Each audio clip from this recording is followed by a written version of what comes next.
Hello guys, in this video we'll make temperature sensitive smart fan regulator using Smowcode Studio. So let's get started. So our logic will be, we'll take the temperature readings from our DHT11 sensor and depending on the temperature we'll on or off our fan. So let's get started. We'll first take a on interval node. We'll set an interval of 5 seconds. Click on done. To read temperature readings, we'll take a DHT11 node, connect with the flow. The DHT11 node will configure it.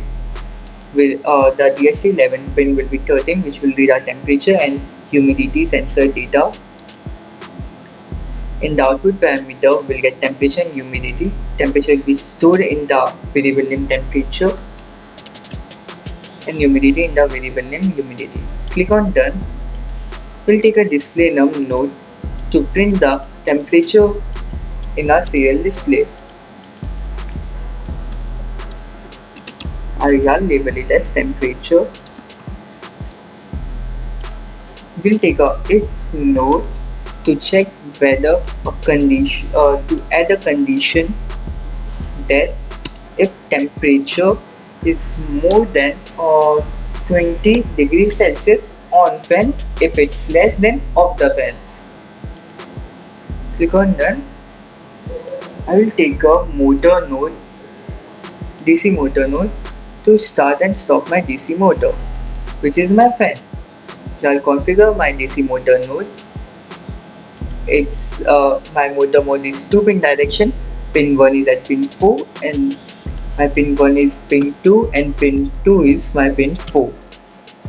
So click on add, direction clockwise, switch turn on and click on done. I will copy the node and Control V to paste the node. In the properties of node, we'll select the motor config. In the switch, we'll select turn off. If it's less than 20 degrees Celsius. Save the flow, verify the flow, and we are good to upload it.